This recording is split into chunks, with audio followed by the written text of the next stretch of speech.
Olá, meus amigos, meu nome é Jimmy Daglish, eu sou advogado criminalista e estamos aqui para tratar de assuntos relacionados ao direito penal, ao processo penal e à advocacia criminal. E eu queria tratar de uma novidade que ocorreu agora no âmbito do Supremo Tribunal Federal, quando do julgamento da reclamação número 74118, que foi movida pela Defensoria Pública do Pará. Um caso bastante interessante. O réu havia sido submetido ao tribunal do júri e foi absolvido do crime de homicídio, porém condenado por este mesmo júri, evidentemente, pelo crime de estupro. Por que que isso ocorreu? Porque quando do julgamento dos crimes contra a vida consumados ou tentados pelo tribunal do júri, os crimes que lhes são conexos vão também a julgamento. Neste caso, o crime de estupro era um crime conexo ao de homicídio. Mas os jurados, ao avaliarem o caso após a exposição das provas, disseram: não vejo por que condenar, tem de absolver pelo homicídio, mas tem de condenar pelo estupro.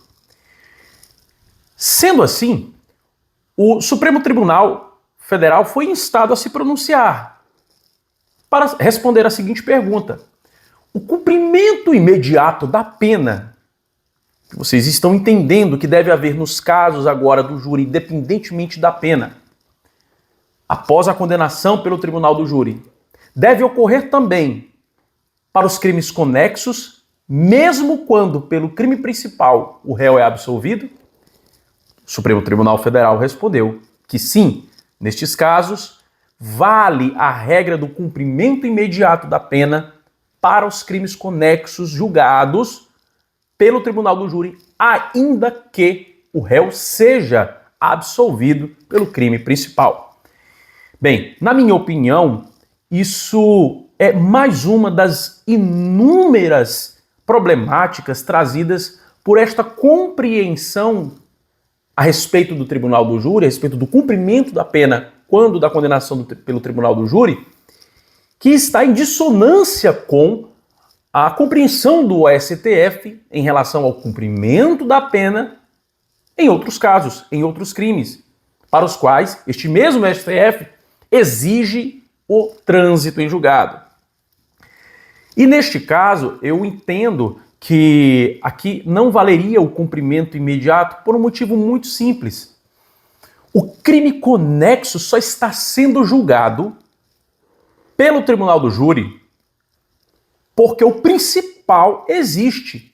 E é a existência do crime principal que atrai a competência do tribunal do júri. É dizer, a competência constitucional do tribunal do júri, ela é estabelecida em razão da matéria, em razão de se estar julgando ali um crime tentado ou consumado contra a vida. Não houvesse esse crime, não ocorrendo esse crime, a competência do Supremo Tribunal, aliás, a competência do Tribunal do Júri, ela é afastada, ela é excluída, ela não existe.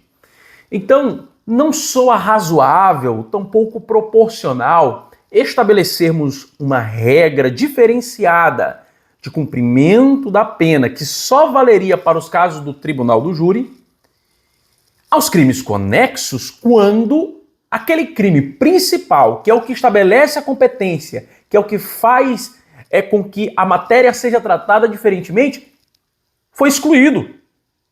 Se o crime principal foi excluído em razão de ter sido absolvido o réu, a meu sentir, mesmo tendo o jurado de se pronunciar sobre o crime conexo, não poderia valer essa matéria.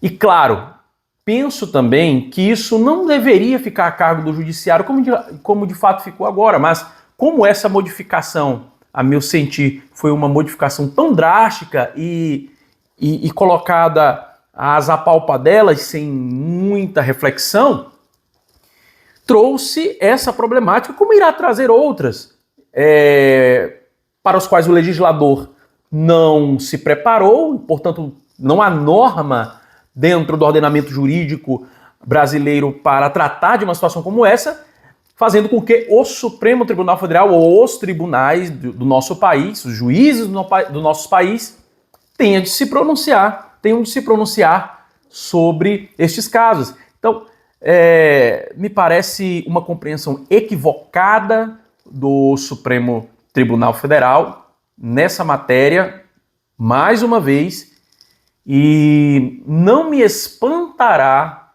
outras compreensões ou outra compreensão equivocada em algum outro caso que o Supremo venha a julgar.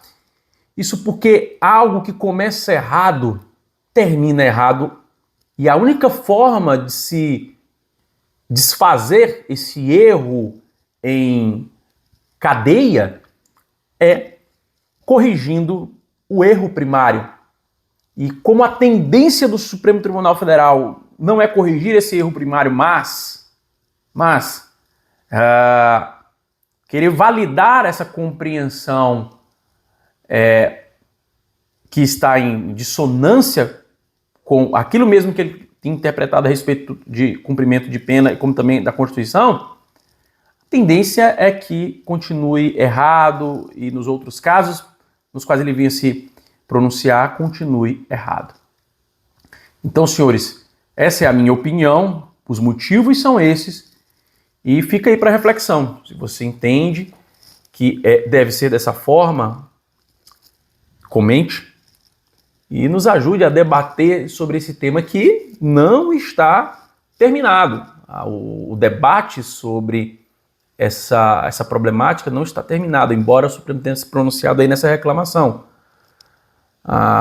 Pode haver, como eu sei que haverá, inúmeras modificações ao longo do tempo e num prazo médio de tempo, tá certo? Um grande abraço, fiquem com Deus, bom trabalho e bons estudos.